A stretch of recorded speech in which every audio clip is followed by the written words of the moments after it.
Dear students, welcome once again. Let us move.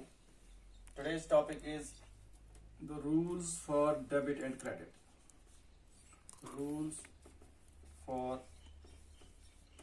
debit and credit. इसको गौर से देखना पड़ेगा। रूल पढ़ने से पहले हमने ये देखना है कि रूल हम अप्लाई कहाँ करते हैं। तो we apply it in an account. Account में जब होता है तो अकाउंट किस किस्म का है? अकाउंट एक ही तो है नहीं, कई सारे किस्म के अकाउंट है। तो सबसे पहले हमें ये अकाउंट देखना पड़ेगा कि कौन सा अकाउंट है जिसमें हमने डेबिट और क्रेडिट को इंट्रोड्यूस करना है, जिसके में हमने ये रूल देखना है कि कहाँ डेबिट होगा और कहाँ क्रेडिट होगा। इसलिए हमें दो तरह के अप्रोच आते हैं, एक आता है ट्रेडिशनल अप्रोच और एक आता है मॉडर्न अप्रोच। हम यहाँ पे पहला ट्रेडिशनल अप्रोच लेते हैं। Traditional approach. तो ट्रेडिशनल अप्रोच के तहत जो है we divide an account into two. एक होता है पर्सनल अकाउंट, और दूसरा होता है इम्पर्सनल अकाउंट। इम्पर्सनल अकाउंट दो तरह के। It's when we are going to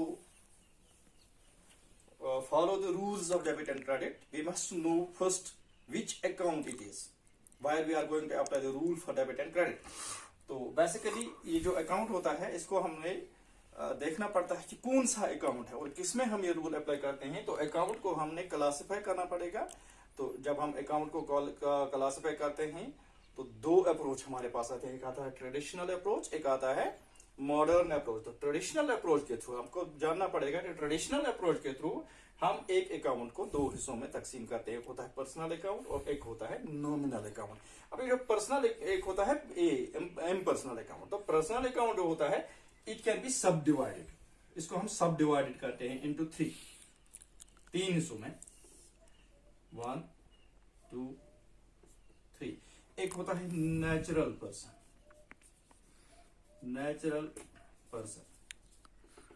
दूसरा होता है आर्टिफिशियल पर्सन, और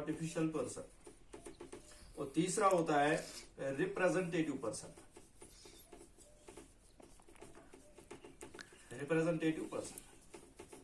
पर्सन है सर, पर्सनल अकाउंट है। All these account relate to person. Sir personal account one is natural person, जैसे ह्यूमन बीइंग है जिसमें डायरेक्टली ह्यूमन बीइंग खुद इन्वॉल्व हो, नेचुरल पर्सन कहलाता है। जैसे अहमद अकाउंट, जैसे अहमद ये तो नेचुरल पर्सन है, इसका अकाउंट कहलाएगा अहमद अकाउंट। तो ये नेचुरल पर्सन हुआ। इस तरह के जहां पे खुद इन्वॉल्वमेंट हो इंसान की, ह्यूमन बीइंग की, तो ये नेचुरल पर्सन कहलाएगा, पर्सनल अकाउंट है। और आर्टिफिशियल पर्सन होता है जो इंसान तो नहीं हो लेकिन इंसान की तरह काम करता हो as per law. In the eyes of the court of law it is actually not the person but it acts just like a human being and it can enter into an agreement itself. जैसे Ahmed and Co's account, Ahmed and Co, ये Ahmad account, Ahmad जिसमें personally ये fit है, ये इसकी company है। मैं आपको ऐसे समझाता हूं। एक दिन अहमद अपनी कंपनी पर गया। Ahmed went to his company, Ahmed and Co. These are two things. Ahmed बजाते खुद नेचुरल पर्सन है और इसकी कंपनी है, इसका नाम है अहमद एंड को। ये कंपनी काम करती है, ये कंपनी फैक्ट्री है, इस कंपनी में बिजनेस होता है। अगर खुद अहमद इन्वॉल्व हो, इसका अपना अकाउंट हो तो ये अहमद अकाउंट है। जब इसका अकाउंट, इस कंपनी का अकाउंट, तो ये अहमद एंड कोज अकाउंट होगा। तो आर्टिफिशियल पर्सन है। इस तरह से ये जो रिप्रेजेंटेटिव पर्सन है इसमें दोनों तरह के, नेचुरल और आर्टिफिशियल दोनों तरह के पर्सन इन्वॉल्व होते हैं या ग्रुप ऑफ पर्सन होते हैं। और ज्यादा बेहतर ये समझने के लिए होगा कि इसमें ज्यादातर इनकम्स और एक्सपेंसेस जो होते हैं वो ज्यादातर इसमें इस्तेमाल होते हैं। जैसे एक्सपेंसेस हमने किए सैलरी दी, वेज दिया, या वहां से हमने कमीशन लिया, हमने रेंट लिया, कुछ पैसे यहाँ से खर्च होते हैं, कुछ इनकम वहां से आ जाती है। और एक हम इम्पर्सनल अकाउंट में अभी हम पढ़ेंगे, एक नॉमिनल अकाउंट होता है जब वो आउटस्टैंडिंग हो जाता है। नॉमिनल अकाउंट जैसे outstanding salary account, prepaid rent account, तो उसमें ये चीजें आती हैं। तो इसको क्या लिखेंगे हम, ये जो रिप्रेजेंटेटिव पर्सन है इसमें नेचुरल एंड आर्टिफिशियल, दोनों तरह के बोथ। तो ज्यादातर इसमें क्या आएंगे, इनकम्स एंड एक्सपेंसेस या आउटस्टैंडिंग जो भी अकाउंट्स होते हैं, जैसे आउटस्टैंडिंग सैलरी हो और प्रीपेड रेंट हो।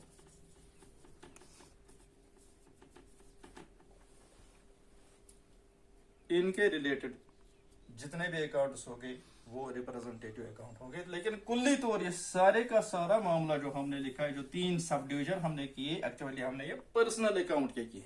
ये भी पर्सनल अकाउंट है, ये भी पर्सनल अकाउंट है, और ये भी पर्सनल अकाउंट है। उसके बाद हम देखेंगे जो इम्पर्सनल अकाउंट है, इम्पर्सनल अकाउंट, इसको मैं यहां पे हाईलाइट करूंगा। इम्पर्सनल,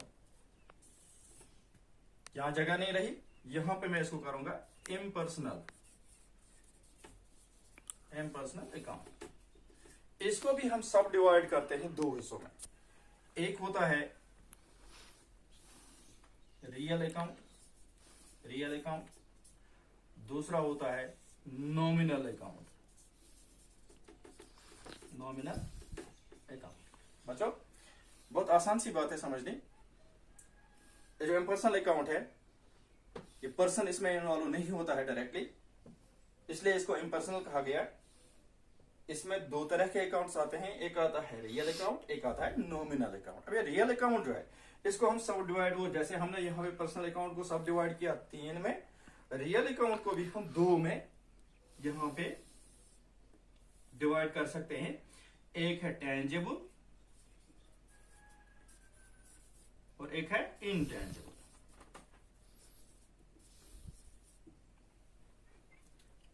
रियल अकाउंट एक टेंजेबल रियल अकाउंट है, दूसरा इनटेंजेबल रियल अकाउंट है। तो फर्क क्या है, जैसे हमारे पास एक सॉलिड चीज आती है और एक आती है एब्स्ट्रैक्ट चीज। ये सॉलिड चीज है टेंजेबल, इसमें वो एसेट्स आते हैं जो हम देख सकते हैं, मेजर कर सकते हैं, टच कर सकते हैं। जैसे बिल्डिंग हमारे पास है, लैंड है, प्लांट मशीनरी है, ये हम सब देख सकते हैं। कैश है, ये हम देखेंगे, कैश टेंजिबल एसेट है तो रियल अकाउंट है। इसी तरह से बिल्डिंग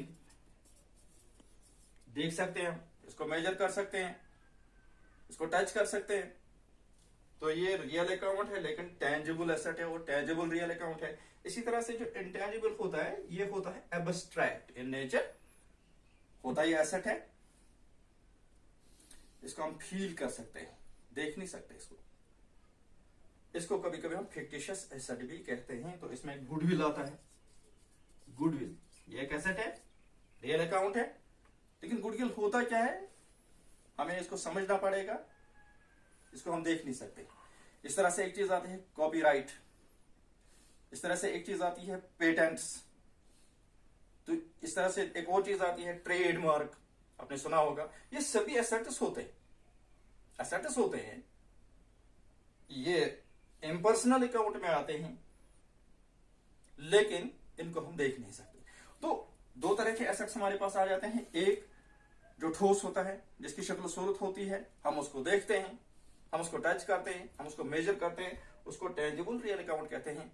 इसी तरह से दूसरा होता है, वो भी एसेट होता है, लेकिन हम उसको देख नहीं सकते, सिर्फ महसूस कर सकते हैं। जैसे हमारे पास एक एब्स्ट्रैक्ट नॉवन एक आता है इंग्लिश लैंग्वेज में, उसी एब्स्ट्रैक्ट नॉवन को आप याद करके देखें, जो गुडविल होता है, ट्रेडमार्क होता है, ये सभी चीजें इसमें आ जाती हैं। इनको हम मेजर नहीं कर सकते हैं, इनको हम देख भी नहीं सकते, और ठोस शक्ल सूरत में नहीं होता। दूसरा आता है नॉमिनल अकाउंट। ये जो नॉमिनल अकाउंट आता है, ये होता है जहां पे एक्सपेंसेस हों और इनकम्स हों,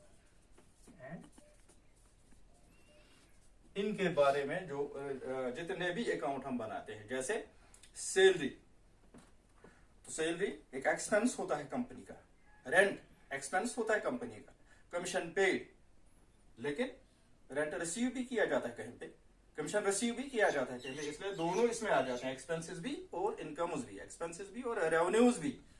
जैसे सैलरी, वेज, रेंट, तो दोनों, rent received, rent paid, interest received, interest paid, commission received, commission paid, एक एक्सपेंस है, एक रेवेन्यू है, एक इनकम है। तो ये दोनों तरह के जहां पे इन्वॉल्व होते हैं अकाउंट की सूरत में, उनको हम कहते हैं नॉमिनल अकाउंट।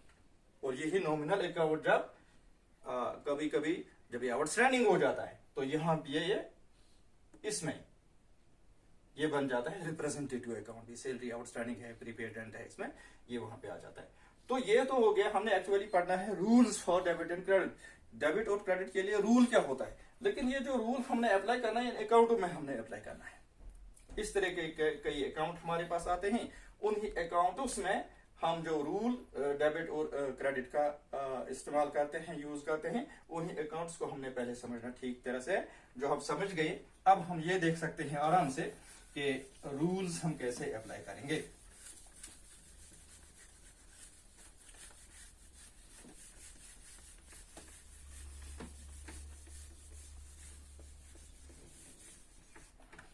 हाँ जी, बेसिकली मैंने कहा ये जो ट्रेडिशनल अप्रोच है, इसमें पर्सनल अकाउंट और इम्पर्सनल अकाउंट है। इसके फिर 3 हिस्से हुए, इसके 2 हिस्से हो गए। हाँ, इसमें इसके 2 हिस्से हो गए, एक तो रियल है और दूसरा नॉमिनल है। फिर रियल के 2 हिस्से हो गए, टेंजिबल एंड वैल्यूएबल। तो बेसिकली इन्हीं के बारे में हमने ये रूल जो है, पर्सनल चाहे नेचुरल पर्सन हो, आर्टिफिशियल पर्सन हो या फिर रिप्रेजेंटेटिव पर्सन हो, तो इसके लिए डेबिट और क्रेडिट का रूल क्या होता है। इसके लिए होता है debit the receiver, debit the receiver, credit the giver, credit the giver. पहले आपको ये देखना है कि जो डेबिट और क्रेडिट है ना, इसको हम अकाउंटिंग टर्म्स में DR और CR ये लिख के रिप्रेजेंट करते हैं। बेसिकली जो एक अकाउंट होता है टी शेप का होता है, जैसे मैं यहां पे बनाऊं अकाउंट, ये मैंने बनाया अकाउंट टी शेप, ये अकाउंट बन गया। अब इसको हम एक साइड होता है लेफ्ट साइड, इसमें हम डेबिट लिखते हैं, तो डेबिट साइड होता है इसका लेफ्ट साइड, और राइट साइड जो होता है ये होता है क्रेडिट साइड। इसी में ये चीजें होती हैं। अगर ये पर्सनल अकाउंट है, अगर ये पर्सनल अकाउंट है, personal account, Ram's account, Ram and Co's account, जैसे हमने अभी देखा, हाँ, तो इसमें हमने क्या करना है, डेबिट करना है रिसीवर को और क्रेडिट करना है गिवर को। जैसे मैं एक मिसाल आपको दे दूं, एक एग्जांपल है मेरे पास, अ check of rupees 5,000 was paid to Ahmed। आप ठीक तरह से समझे, a check of rupees 5,000 was paid to Ahmed। तो इसमें क्या है, एक चेक है, चेक बैंक में जाएगा तो बैंक अकाउंट इसमें इन्वॉल्व होता है और अहमद का अकाउंट इन्वॉल्व होता है। ठीक तरह से देखना है। अगर मैं यहां पे लिखूंगी a check of rupees 5,000 was paid to Ahmed, तो इसमें एक चेक है, तो चेक कहां जाएगा, बैंक में, तो इसमें बैंक अकाउंट इन्वॉल्व हो जाता है और एक होता है अहमद का अकाउंट। दोनों पर्सनल अकाउंट है। बैंक लीगल आर्टिफिशियल पर्सन है और अहमद तो नेचुरल पर्सन है। अहमद ने पैसा लिया, बैंक ने पैसा दिया, तो रिसीवर कौन है, अहमद। अहमद अकाउंट होगा डेबिट। बैंक ने पैसा दिया तो गिवर होता है क्रेडिट, तो बैंक अकाउंट क्रेडिट हो जाएगा। तो इसलिए आपने देखना यह है कि जो अकाउंट एक्चुअली होता है, डेबिट साइड लेफ्ट साइड में होता है, क्रेडिट साइड इसके राइट साइड में होता है। जब इस तरह के अकाउंट्स होते हैं, उसी हिसाब से हम इनको डेबिट और क्रेडिट करते हैं। बहरहाल ये जो अकाउंट है, एक्चुअल अकाउंट जब हम बनाना है हमें, ये दूसरी बात है। पहले हमने यहाँ पे सिर्फ रूल समझाना है तो नेचुरल पर्सन के लिए क्या हुआ हमारा rule, debit the receiver and credit the giver. अब ये जो हमारा पास ये है, इसमें तीनों होते हैं, रियल अकाउंट हो, आर्टिफिशियल अकाउंट हो या रिप्रेजेंटेटिव अकाउंट हो, इस सारे के लिए रूल है debit the receiver and credit the giver. अब ये जो इम्पर्सनल अकाउंट है इसमें दो बड़े हिस्से आते हैं, एक तो रियल है, दूसरा है नॉमिनल। तो रियल अकाउंट, इसके लिए रूल है debit what comes in, debit what comes in, और credit what goes out. Company, business, factory काम कर रही है, इसमें जो कुछ आता है, बिजनेस में जो कुछ बाहर से आता है हम लाते हैं तो वो डेबिट होता है, और जो इस कंपनी से बाहर चला जाता है वो क्रेडिट होता है। इसके लिए रूल है, पहले हमने डेबिट और क्रेडिट रूल समझाया पर्सनल अकाउंट में। यहां पे दो चीजें होती हैं, एक रिसीवर होता है और एक गिवर होता है। रिसीव करने वाला डेबिट होता है, देने वाला क्रेडिट होता है। इसी तरह से रियल अकाउंट में दो तरह की चीजें होती हैं, एक तो चीजें आती हैं, एक यहां से चीजें चली जाती हैं। ठीक है, तो जो चीजें आती हैं बिजनेस के अंदर इनको हम डेबिट करते हैं, और जो चीजें यहां से चली जाती हैं उनको हम क्रेडिट करते हैं। जैसे मैं आपको ये बताऊं, एक मिसाल में दे दूं, purchase furniture for ₹5,000। Furniture real account है और टेंजिबल रेट है, देख सकते हैं आप, मेजर कर सकते हैं। 5,000 रुपए का हमने फर्नीचर लाया, या purchase a plant and machinery for ₹5 lakh. Plant और मशीनरी ठोस चीज है, टेंजिबल एसेट है, टेंजिबल रियल अकाउंट है, देख सकते हैं, मेजर कर सकते हैं। और दूसरी चीज जो इसमें इन्वॉल्व हो जाती है वो कैश है, 5 लाख रुपए। दोनों चीजें हम देख सकते हैं। तो इन्वॉल्व, जैसे हमने अभी जब हमने पिछले लेक्चर में देखा था, जो हमारा मॉडर्न अप्रोच के तहत आता है अकाउंटिंग इक्वेशन, उसमें एसेट्स और लायबिलिटीज कैपिटल आ जाता है एक साइड में। उसमें भी हमने ये देखा कि जो एसेट आ जाता है, एसेट इक्वली उसके बदले हम कैश देते हैं।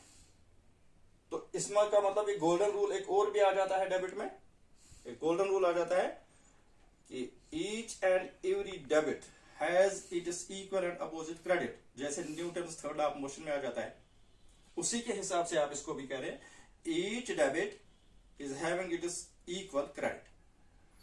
तो यहां पे भी हम देखते हैं, जब हमने प्लांट और मशीनरी खरीदी 5 लाख की, मशीनरी आ गई, इधर से कैश चला गया। What comes in, machinery. तो machinery account debit, debit what comes in real account में, debit what comes in machinery हमने खरीदी, या मैंने पहले कहा था फर्नीचर के बारे में, फर्नीचर हमने खरीदा। अगर 5,000 रुपए का फर्नीचर खरीदा है तो फर्नीचर अंदर आया, कम्स इन, तो हम डेबिट करेंगे उसको, फर्नीचर अकाउंट। और इधर से चला गया कैश, मशीनरी का 5 लाख रुपए, तो हम कैश अकाउंट क्रेडिट करेंगे, cash account credit.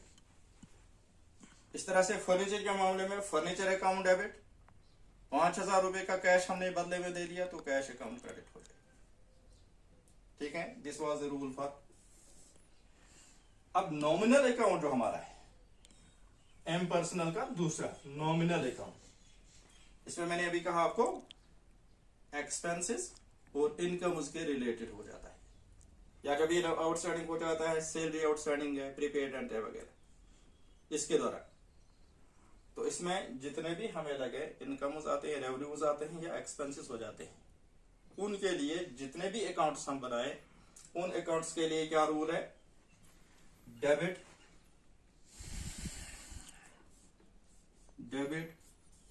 All expenses and losses. जितने भी एक्सपेंसेस हो जाते हैं, जितने भी लॉसेस हो जाते हैं, उनको हम डेबिट करते हैं। And credit all incomes and gains. जितना भी इनकम आ जाता है, जो हमारा गेन हो जाता है, प्रॉफिट हो जाता है, उसको हम क्रेडिट करते हैं।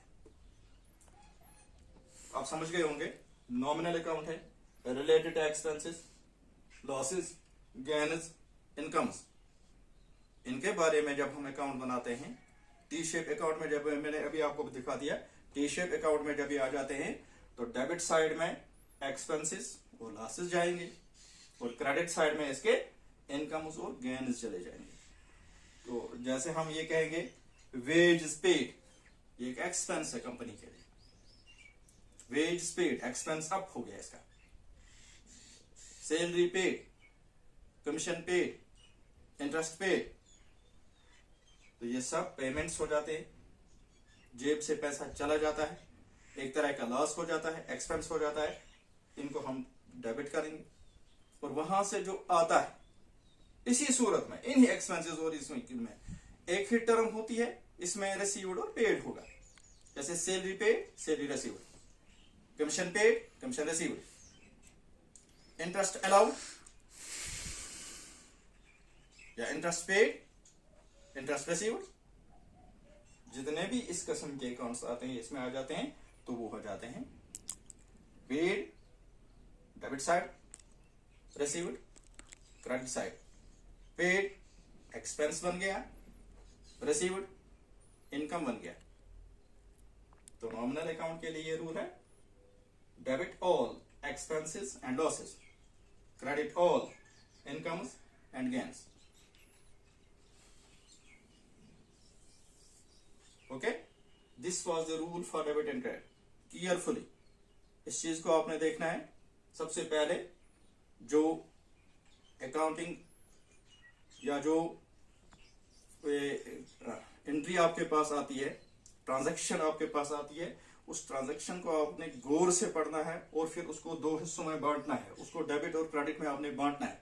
लेकिन कैसे बांटेंगे, पहले आपने देखा है कि अगर हम अकाउंट बनाते हैं तो ये कौन सा अकाउंट बनेगा, ये कौन सा अकाउंट है। जैसे अगर हमारे पास एक ट्रांजैक्शन है, ए इन्वेस्टेड ए कैपिटल ऑफ ₹5,000 या 50,000, तो इसमें दो तरह की चीजें हमारे सामने आ गई। एक तो मिस्टर ए आ गया और दूसरा इसका कैपिटल आ गया। दोनों पर्सनल अकाउंट है, ए बजाते खुद इन्वॉल्व है, एज अकाउंट और कैपिटल अकाउंट दोनों तरह के पर्सनल अकाउंट है। पर्सनल अकाउंट के लिए debit the receiver, credit the giver. दूसरी चीज हम देखते हैं, अगर हमारे पास ये हुआ कि land worth 10 lakh rupees was purchased, इसमें दो तरह की चीजें टच हो जाती हैं, इफेक्ट हो जाती हैं। एक तो लैंड है, एक पैसा है। लैंड जो है इम्पर्सनल है लेकिन रियल है, टेंजेबल है, और इसमें पैसा जो आता है ये भी टेंजेबल है, एसेट है, कैश। तो आया क्या, गया क्या? आया लैंड, गया पैसा। Debit what comes in, land account. Credit what goes out, cash account. इस तरह से हम जब नॉमिनल अकाउंट की तरफ जाते हैं, कोई भी ऐसी एंट्री हो, इसको पहले आपने समझ में लाना है, ठीक तरह से दिमाग में बिठाना है कि ये जो है एक्सपेंस या इनकम के रिलेटेड है। ठीक तरह से गौर से पढ़ना है, इसमें रेवेन्यू है या एक्सपेंस है, इसमें लॉस है कि प्रॉफिट है कि गेन है, और फिर उस पर आपने रूल अप्लाई करना है। जितने भी लॉसेस और एक्सपेंसेस हैं उनको आप डेबिट करेंगे और जितने भी इनकम्स और गेन्स होते हैं उनको आप क्रेडिट करेंगे। तो this is the rule for debit and credit. Hope आपने अच्छी तरह से इसको अंडरस्टैंड किया होगा। Any question related to this topic, contact, आपके पास मेरा नंबर है, मैं आपको उसका अच्छी तरह से जवाब दूंगा। Thank you.